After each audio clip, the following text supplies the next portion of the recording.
On an actual cable TV channel, host Glenn Beck assessed Democratic efforts at health reform with equal intellectual rigor.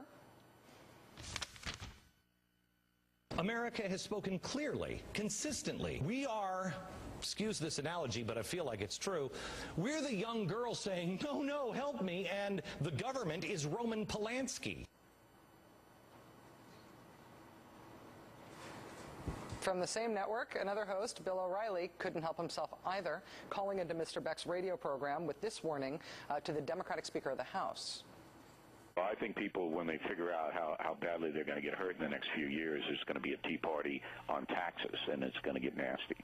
Nancy Pelosi's going to be bobbing up and down in the Boston Harbor. And then there's this biblical quote making the rounds in anti-Obama circles, as reported this week in the Christian Science Monitor. Pray for President Obama, Psalm 109, verse 8.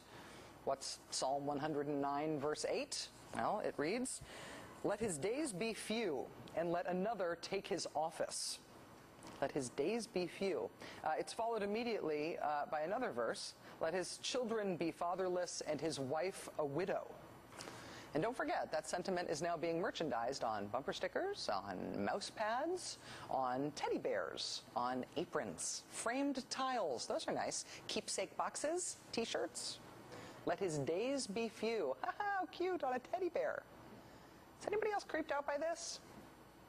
Joining us now is Frank Schaeffer, whose father, Francis Schaeffer, helped shape the evangelical movement in the United States. Mr. Schaeffer grew up in the religious far right. He's the author of Patience with God, Faith for People Who Don't Like Religion or Atheism. Mr. Schaeffer, thanks very much for coming back on the show. Thanks for having me on.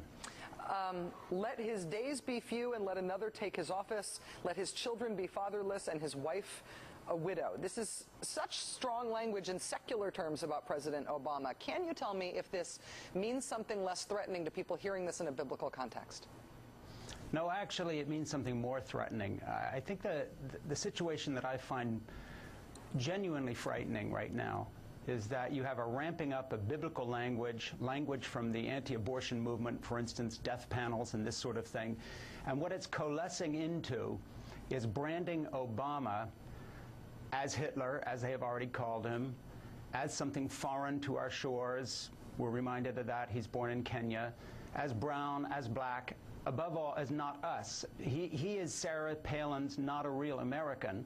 But now it turns out that he joins the ranks of the unjust kings of ancient Israel, unjust rulers to which all these biblical allusions are directed, who should be slaughtered, if not by God, then by just men. So there's a direct parallel here with Timothy McVeigh's T-shirt on the day of the Oklahoma City bombing, in which he said that the Tree of Liberty had to be watered occasionally by the blood of tyrants. And that quote we saw again at a meeting at which Obama was present, being carried on a placard by someone carrying a loaded weapon.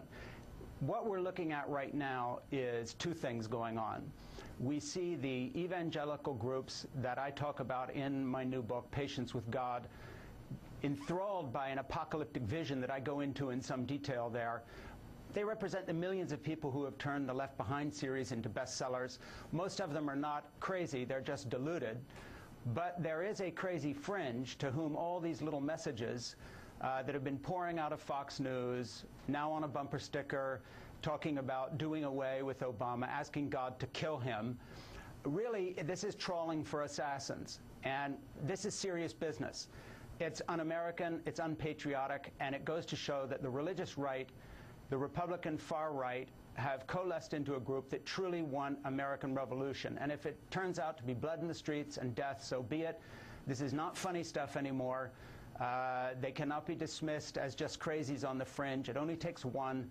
You know, look at the Boston Globe article a few weeks ago saying that the threat level faced by the Secret Service has gone up 400%, higher than any other time in 52 years for any president, Democrat or Republican.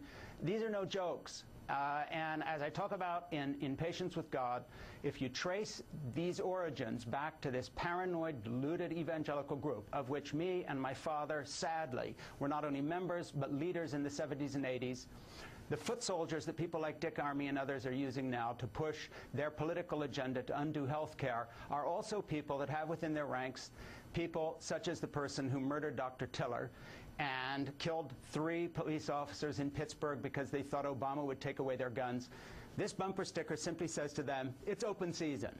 And to be clear, I mean, over-the-top political criticism is as American as apple pie, and an incredibly intense criticism has been levied against George W. Bush and against every president that's gone before him in modern times. But you're saying that there's essentially a religious inflection in the most extreme of the commentary against Obama that's operating on a religious level. That's a signal to a religiously minded audience. Absolutely. Look, this is the American version of the Taliban.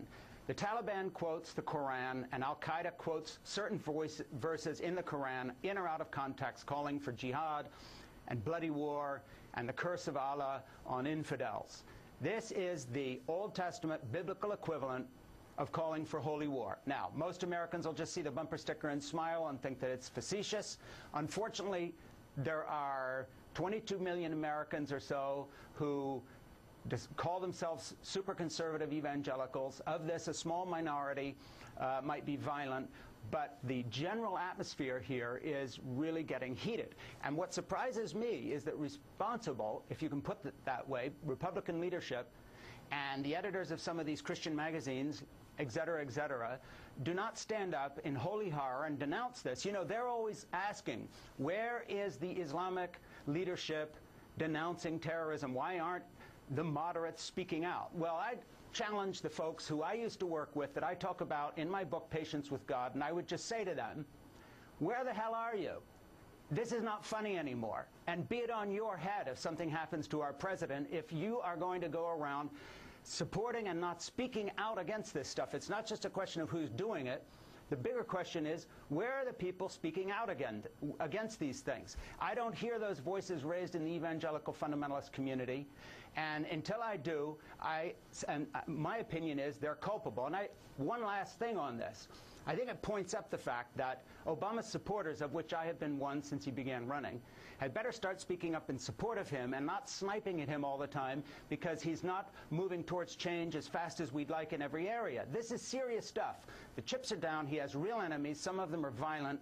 And as far as I'm concerned, it's time to support our president, stand with him, and not only wish him the best, but as a believing Christian myself, pray for his safety in the face of these religious maniacs who every day, you know, one time I was on your show a while back and they were talking about, is he the Antichrist? Now they're saying he's an unjust ruler and they're asking God to strike him down. There are not very many steps left on this insane path. Frank Schaeffer is the author of Patience with God. Mr. Schaeffer, thank you very much for your time tonight. Thank you. Thanks for having me on.